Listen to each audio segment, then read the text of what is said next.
Atualmente, Pernambuco conta com mais de 200 cozinhas comunitárias espalhadas pelo estado, fornecendo centenas de refeições diárias para pessoas em situação de vulnerabilidade social e insegurança alimentar. E é sobre esses espaços que vamos conversar no programa de hoje com Vitória Genuíno, coordenadora do Movimento dos Trabalhadores Sem Teto, que mantém a Cozinha Solidária Vila Santa Luzia, e com Márcia Ribeiro, secretária executiva de Segurança Alimentar e Políticas sobre Drogas, da Secretaria de Assistência Social e Combate à Fome da Prefeitura do Recife, que junto com o Estado de Pernambuco mantém a cozinha comunitária do Gurupé. Márcia e Vitória, sejam muito bem-vindas aqui ao Opinião.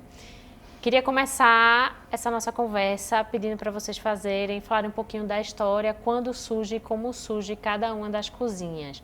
Vitória, a cozinha do MTST é uma cozinha solidária. Qual a diferença, por exemplo, para uma cozinha comunitária? Primeiro, obrigada pelo convite. Para nós do MTST é muito importante estar aqui falando um pouco desse trabalho. Acho que a principal diferença é a gestão desses espaços, né? As cozinhas solidárias são um processo de construção dos movimentos sociais, né? E a nossa surge nesse momento de pandemia, onde as periferias principalmente, né? Não só, mas principalmente os territórios periféricos e o povo pobre começou a sofrer muito mais, né, com todo o processo que a gente estava vivendo naquele momento. E a gente, enquanto movimento, entendeu que precisava construir algum tipo de ação para ajudar a combater a fome. Então, daí surge esse nosso modelo que tem uma metodologia própria do MTST. Como é essa metodologia, mais ou menos? Então, explica pra gente. Primeiro que a gente é um movimento de luta por moradia, né? Então, a cozinha, ele é um espaço que ele é construído logo no primeiro dia de ocupação. Tem uma importância muito grande para o movimento. Então, a gente já fazia o debate sobre segurança alimentar e todo esse processo, mas numa dinâmica muito da luta pela moradia. Na pandemia, a gente começa a distribuir cesta básica, mas começa a perceber que aquela distribuição de alimento ela não era suficiente, muitas vezes porque as famílias não tinham nem onde cozinhar aquele alimento. Então a gente disse, vamos construir espaços que, além de, naquele momento, acabar com a urgência que é a fome, que não tem como a gente debater sobre aquilo, tá com fome, precisa comer.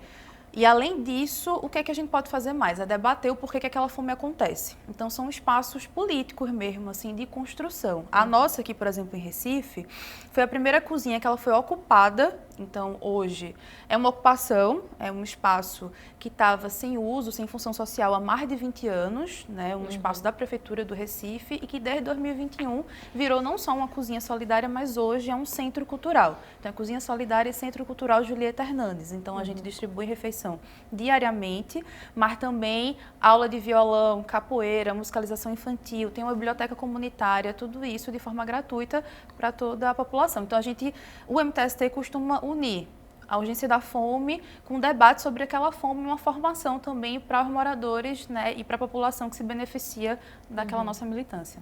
E, Márcia, qual a história da cozinha comunitária do Gurupé? Tem aí mais de 20 anos, né? Exatamente. Primeiro, agradecer o convite. É muito importante espaços como esse para a gente discutir a temática. Exatamente. Gurupé, que é uma cozinha comunitária, né, que é uma iniciativa do poder público. Essa é a grande diferença dos dois equipamentos, né?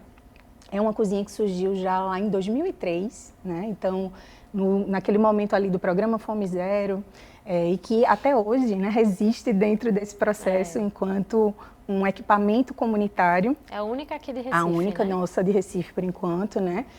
Que a gente, além de fornecer, né, refeições nutritivas, saudáveis, seguras, né, sob o ponto de vista nutricional e, enfim, sanitário, a gente também tem um espaço de cidadania. Então, nesse momento, a gente também tem discussões de fortalecimento de vínculo comunitário, a gente tem um papel também de inclusão social e produtiva, que a gente também trabalha, e também um espaço de trabalhar educação alimentar e nutricional com toda a comunidade, né? Atendendo não só as pessoas em vulnerabilidade social, mas também muitas pessoas em insegurança alimentar, né, que estão ali no entorno. E ininterruptamente, durante todo esse tempo, né, a gente funciona de segunda a sexta, ofertando em torno de 200 almoços, ou um pouquinho mais do que isso, para a comunidade. Para a comunidade. em que de segunda a sexta também a Isso. Santa Luzia funciona e também fornecendo almoço. Isso. Quantas refeições, mais ou Mas menos? 150 por 150 por dia, né? Uhum. E aí o pessoal pode chegar lá, vocês dão uma quentinha ou pode almoçar lá e tudo mais? Na nossa cozinha, a gente tem um processo de cadastramento dos moradores. Então, a gente hoje já conhece cada família e a gente tem um processo deles trazerem a quentinha também, a panela, no caso, para a gente também diminuir um pouco dessa produção de lixo, né? Então, Sim. como tem uma dinâmica com a comunidade, a gente consegue fazer desse modelo. Eles trazem a panela e a gente também oferta. Até porque a gente fala de 150 refeições, mas muitas das vezes são 1 ou 2 panelas para cada família. Então, a gente atende uma panela que vai bastante 4 comida. pessoas, 5 pessoas. 4, 5 pessoas. E lá também, a pessoa que vai, consegue almoçar lá na do Gurupé? Prioritariamente elas almoçam lá. A gente preza muito para esse espaço de convívio também, né, da comunidade. Então, prioritariamente os almoços são servidos e eles vão, né, a partir das 11h30 a gente abre as portas e eles começam a chegar. Também são pessoas cadastradas pela comunidade, a gente conhece e faz todo esse acompanhamento, mas a gente preza por esse convívio, faz parte do processo da metodologia. Tu consegue dizer assim, mais um perfil de quem utiliza a cozinha comunitária do Gurupé? A gente tem muitas famílias, né, que frequentam, famílias inteiras frequentando, e a gente tem um perfil bem importante de público idoso. Né? A gente tem vários idosos que utilizam principalmente esse espaço também como um espaço de convivência, né? Então é uma característica bem específica de Gurupé. Inclusive, a gente tem um grupo de idosos, né, de lá, que a gente trabalha exatamente com esses idosos, inclusive em outras, não só nas festividades, mas eles recentemente participaram das Olimpíadas da Pessoa Idosa, então a gente leva o grupo e promove, né, ações de cultura e convivência desses idosos, o que tem feito uma diferença muito grande, né? Ah, que legal. E qual é o perfil, mais ou menos, da Santa Luzia? Também, pessoas idosas Muito e mulheres. E mulheres. Por que vocês acham que, por exemplo, por que você acha, Márcia, que tem tanto idoso utilizando essas cozinhas? Muitas vezes nessa fase da vida já existe um processo que eles estão muitas vezes morando sozinhos, né? A gente identifica muitos idosos num processo bem, né, de convivência ali, deles sendo o único morador ali. E buscam muito esse espaço, né, de convivência até para fugir muitas vezes de depressão, que é comum acontecer nessa fase, né? O afastamento da família, enfim. Então, é um público que está muito vulnerável à insegurança alimentar, porque o quadro, muitas vezes, depressivo, de não sociabilidade, faz com que, muitas vezes, eles, não, de fato, não se alimentem, né? Então, é algo bem importante para a convivência desse grupo, a gente tem espaços como esse, para a garantia da alimentação e também para um espaço de convivência. É muito engraçado isso, né? Eu não tinha pensado sobre isso, como as cozinhas também funcionam como esse grande espaço de convivência, né? Eu acho que também, falando um pouco das atividades, do MTST, né? E queria falar como é que são pensadas as refeições esses almoços. Vocês têm um nutricionista, Vitória? Como vocês dão prioridade a algum ingrediente? A gente porque o nosso funcionamento, ele vem muito da política pública e de doações. Então, a gente pensa muito baseado no que o Programa de Aquisição de Alimentos, né, que é essa compra do governo federal da agricultura familiar e repasse para as cozinhas. Então, muitas das vezes, a proteína que chega é o que vai ditar também, né, a construção do nosso cardápio e o que a gente também consegue arrecadar de doação.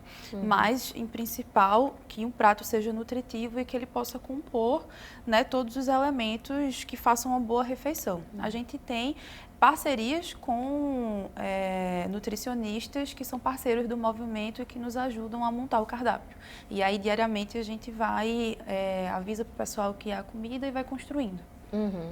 E aí, e como é lá na Gurupé? A gente tem um nutricionista que é responsável técnico, né, pela cozinha, então cuida não só da elaboração desse cardápio, né, que é um cardápio pensado exatamente para garantir essa segurança alimentar.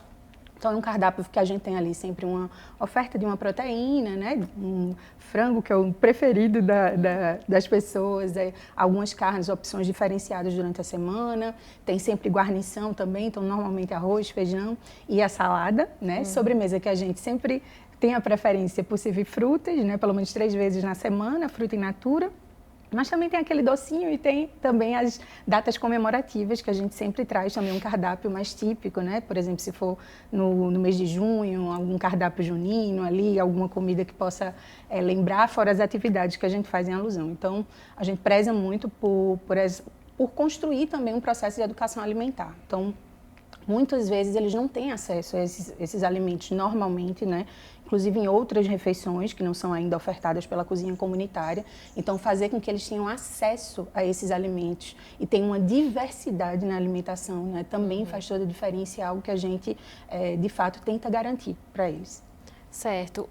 Eu queria te perguntar, você falando muito sobre essa questão de uma consciência maior sobre o que é o alimento, né? Qual a importância dessas cozinhas comunitárias, as cozinhas solidárias, para, por exemplo, essa epidemia que a gente vive de ultraprocessado? Assim, por exemplo, é um produto que se trabalha dentro do Gurupé e do Santa Luzia? Não, a gente não trabalha na cozinha comunitária com ultraprocessados. Exatamente por esse processo de educação alimentar e nutricional que a gente faz, a gente coloca comida de verdade, né, na mesa, e a gente faz um trabalho permanente com eles, porque a gente também recebe queixas, né, muitas vezes assim, eu queria tal coisa no cardápio. E são exatamente esses hábitos que eles, né, já têm essa cultura do consumo do ultraprocessado.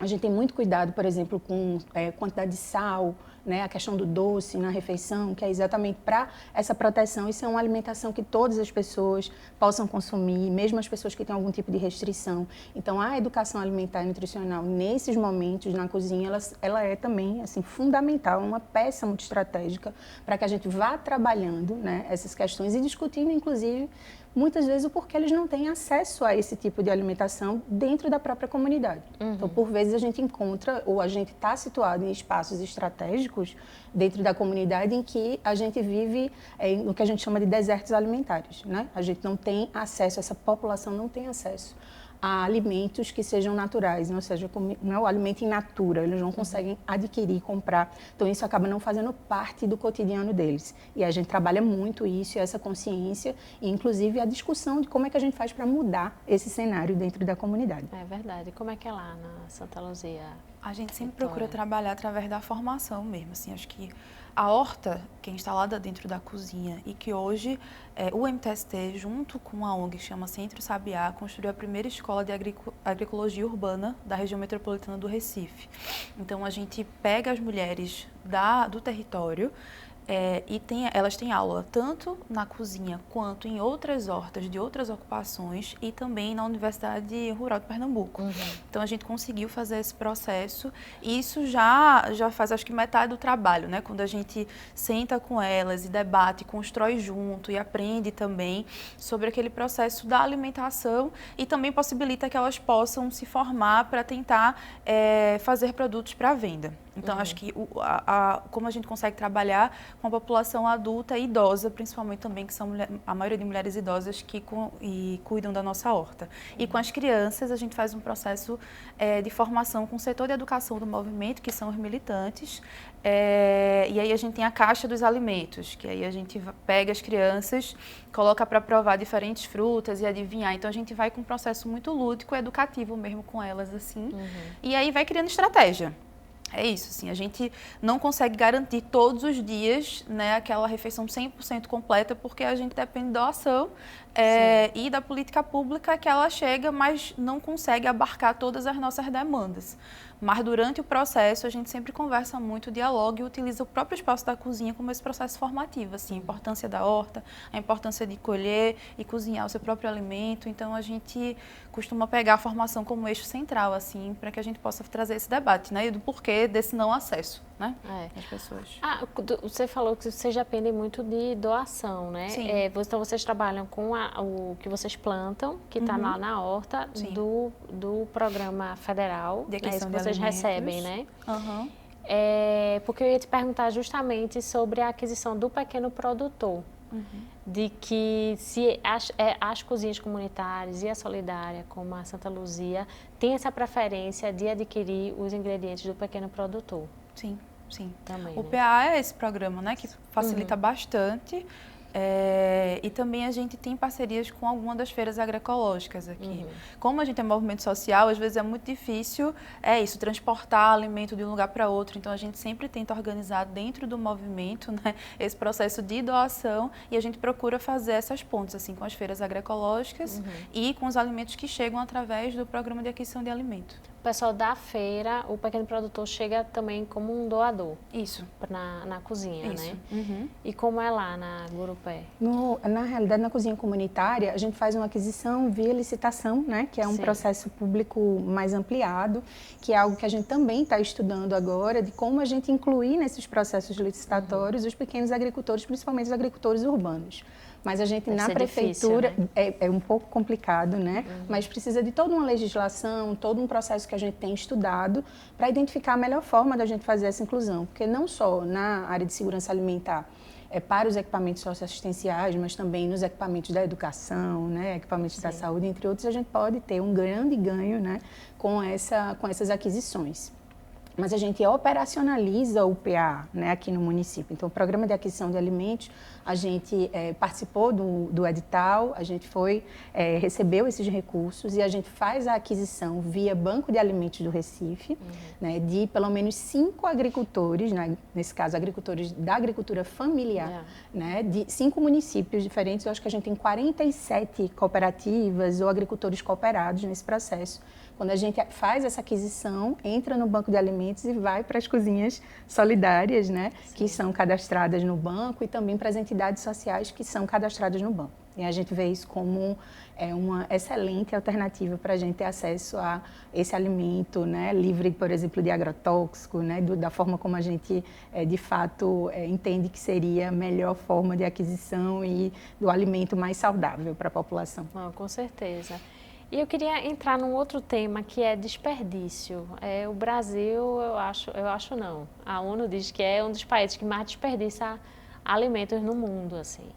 Como é que vocês combatem isso dentro de cada uma das cozinhas? Primeiro da Gurupé, na comunitária. A gente tem feito um trabalho, inclusive junto com a Secretaria Executiva de Agricultura Urbana, nossa aqui da Prefeitura, de pegar o resíduo, né, para levar para a compostagem. Então, todos os nossos equipamentos de SAM têm trabalhado muito nesse sentido da gente conseguir destinar, né, de forma correta esses resíduos que são produzidos nas cozinhas, né? Então, tanto no banco de alimentos, que a gente tem um descarte mínimo ainda, que a gente tem doações realmente de altíssima qualidade para o banco, mas também nos nossos equipamentos de SAM, fazer todo esse processo para que a gente coloque na compostagem, dê um destino adequado, né, a esses resíduos, e que possa trabalhar também esse processo das hortas em alguns espaços. E aí, dentro, muitas vezes, de alguns equipamentos, a gente consegue ter todo esse ciclo, né, identificado aí, desde da produção até o destino adequado também. Agora, falando assim, por exemplo, eu vou perguntar, sobrou comida. Primeiro, sobra comida? Dificilmente. Dificilmente, mas sobrou. Qual é o destino que vocês dão, assim?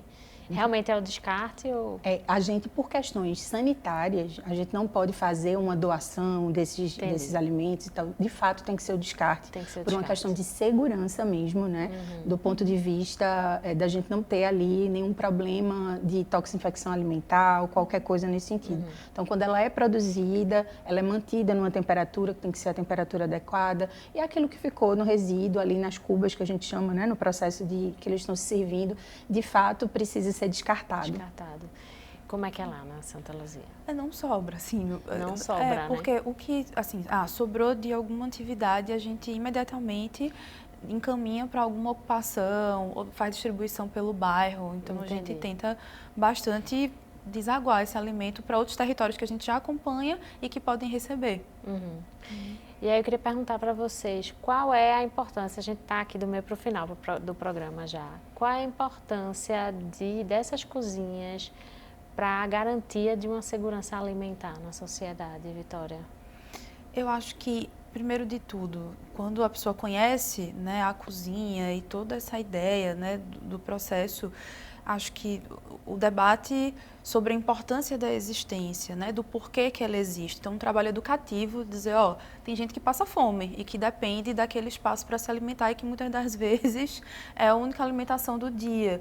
A partir disso, debater o porquê que a fome existe, os processos que a gente vive de conjuntura mesmo da política que faz com que aquilo aconteça, quando a gente instala uma horta dentro de uma cozinha, consegue fazer esse debate unido, né, que também a gente precisa matar a fome, mas com alimentação de qualidade. Então, acho que a importância da existência de uma cozinha, em principal, além de tirar a fome, é trazer o debate do porquê que aquele espaço existe, de como ele funciona e das experiências que vão se acumulando, assim, né? Então, eu acho que o trabalho de entender aquele processo é bem importante, assim, para a gente poder chegar no que é segurança alimentar e de como a gente, o Estado, pode garantir, né? Porque o movimento social, ele atua porque teve alguma falta ali de direito. Então, da gente cobrar que aquele direito, ele aconteça. Márcia. Isso. As cozinhas comunitárias têm um importantíssimo papel nesse processo do combate à insegurança alimentar, mas a garantia, principalmente, do direito humano à alimentação e nutrição adequadas, né? Então, eles são equipamentos públicos que devem chegar, de fato, naquelas populações que são consideradas prioritárias, onde a gente identifica que o problema é mais grave, onde muitas vezes a gente está chegando em locais em que a gente não tem, por exemplo, cozinhas solidárias que já se disseminaram assim na cidade do Recife, né, de uma forma importante desde a pandemia, mas é chegar em espaços onde muitas vezes essa insegurança alimentar ela está ali de maneira mais velada, que a gente não consegue identificar. Conversar com essas famílias, né, chegar junto e ali colocar não só a alimentação, né, que de fato mata a fome ali naquele momento, mas a gente poder trabalhar perspectivas outras também, né, de inclusão social, inclusão produtiva, né? Então a gente aproveita o espaço, por exemplo, para fazer cursos com essa comunidade, gerar renda para essas pessoas, para que elas tenham mais autonomia e possam no futuro também, né, ter esse direito garantido, sem necessariamente precisar desse equipamento público. Então eu acho que é chegar onde de fato a insegurança alimentar é grave, né? Está ali afetando muitas pessoas e o poder público precisa chegar para garantir esse direito. E aí, para a gente finalizar, como é que vocês... Queria que vocês dessem exemplos de como cada uma das cozinhas impactou o entorno. Por exemplo, o Santa Luzia. Como é que você vê assim, visualmente o entorno? Tem alguma história que simbolize isso? Como eu falei no início, a gente tem uma ocupação. Então, aquele terreno que hoje funciona uma cozinha, que distribui alimento para mais de 150 pessoas, que tem atividade para as crianças, que tem uma biblioteca comunitária, não tinha nada. Então, o movimento social, ele chega e traz vida, traz movimento, literalmente, para onde não existia nada. Então, acho que o primeiro impacto é visual, então, onde só tinha mato. Hoje tem um espaço que é um equipamento público, assim, né? É uma ocupação, mas se tornou uma referência para a comunidade. Então, hoje, todo mundo que mora na Vila Santa Luzia sabe onde é a cozinha. A gente faz diversas atividades. Então, o Festival Literário para as Crianças, que mobiliza toda a comunidade. Ceia de Natal, São João. A gente faz um São João na rua a partir da cozinha. Então, tem um elemento mesmo, assim, de trazer a comunidade para dentro daquele espaço que não funcionava nada e de também responder às outras demandas além da comida. Então, a cozinha da Vila Santa Luzia e o Centro Cultural hoje eu acho, transformou aquele espaço ali. Onde não tinha nada, hoje tem um bocado de coisa para o povo. E lá em Afogados, na comunidade Também, eu acredito que o impacto inicial foi você entrar num prédio que era da Associação de Moradores, né, que não tinha esse uso anterior, e a gente começar a produzir refeições, trazer essa comunidade para junto e aí, a partir dessas discussões do direito à alimentação, de fato, promover para elas uma série de ações de cidadania, né? Então, a gente continua dizendo que Gurupé é um grande exemplo de resistência, porque entre as idas e vindas da política de segurança alimentar, entre momentos que a gente teve de retrocesso, inclusive, né, dessas políticas públicas na área, ela resistiu muito pela força da comunidade, de fato, sim, ali, que entende e legitima aquele espaço, aquele equipamento público, que garante que é também um espaço de cidadania. Então, ali a gente desenvolve as atividades culturais, ali a gente desenvolve atividades educativas, atividade de inclusão produtiva e com certeza impacta, né, a vida de muitas pessoas. A gente conhece pessoas que hoje já não fazem mais uso da cozinha e vão lá dizer, estou empregado, né, não estou fazendo mais uso, mas vim aqui falar com vocês, né, conversar com as pessoas, elas criam um vínculo. A gente tem uma equipe social que trabalha lá, né, fazendo toda essa perspectiva de projetos, né, nesse entorno. Então, sem dúvida nenhuma, é um equipamento que impacta muito positivamente a comunidade. E última pergunta, como faz para ajudar a cozinha Vila Santa Luzia? E também, assim, quem está assistindo a gente, não sabia da existência dessa cozinha, precisa de uma ajuda, está passando por uma situação de insegurança alimentar, o que fazer, o que não fazer? Vitória. A nossa, o movimento tem um Instagram que chama MTST Pernambuco, então a gente recebe doações através do Pix do movimento e também o que a pessoa quiser doar, alimento, roupa, é só chegar e bater na nossa porta, fica na rua Eliezer Olímpio de Moura, número 100, na Vila Santa Luzia, a partir das 8 da manhã já está aberta. E quem está passando fome também, é só bater que a gente vai atender. E aí, se for da região, se a gente puder ter uma continuidade daquele processo, a gente faz um cadastramento e começa a acompanhar a família. Como é lá, Márcia? Lá em Gurupé também pode procurar diretamente a cozinha para ver essa questão do cadastro, né? Então, normalmente as pessoas são cadastradas via referência dos equipamentos socioassistenciais. Então, pode procurar o CRAS mais próximo, né, da sua casa, que ele vai referenciar não apenas para Gurupé, mas também para outros equipamentos de segurança alimentar e nutricional que a gente tem no município. A gente também tem o Centro de Referência em Segurança Alimentar e Nutricional, que é o CRESAN, que também recebe as pessoas e que pode fazer também esses encaminhamentos, né, para ter acesso. Se alguém quiser ajudar, tanto cozinhas solidárias, como é o caso de Santa Luzia, a gente também tem o Banco de Alimentos do Recife, que recebe doações, né, não só de empresas, mas também de pessoas físicas, se quiserem fazer doações de gêneros não perecíveis, a gente recebe e encaminha para as nossas entidades. Hoje a gente tem mais de 40 entidades cadastradas no Banco de Alimentos e faz sempre essas doações que são muito bem-vindas para chegar nessas cozinhas solidárias e também nas entidades sociais que também fazem esse trabalho na área de alimentação. Né? Então, é uma bem outra rapidinho, forma. onde tem o banco de alimentos mais próximo da sua casa. O Banco de Alimentos, ele tem a sede dele é na Avenida Norte, ele tem um e-mail, bancodealimentos@recife.pe.gov.br. As pessoas podem entrar em contato pelo e-mail, agendar a doação, né? Então a gente pode receber essa doação, que vai ser muito bem-vinda, né, para várias famílias. A gente atende mais de 24 mil pessoas indiretamente através do Banco de Alimentos. Márcia e Vitória, muito obrigada pela participação de vocês aqui no Opinião. Foi ótima essa nossa conversa, conhecer um pouco mais sobre as cozinhas solidárias e as cozinhas comunitárias. E sucesso, espero que vocês consigam continuar com esse trabalho tão bonito e que haja rotatividade, né? As pessoas que dependem hoje consigam melhorar um emprego e vocês consigam atender mais pessoas também. Muito obrigada. Obrigada. É isso, a Opinião vai ficando por aqui. Até a próxima.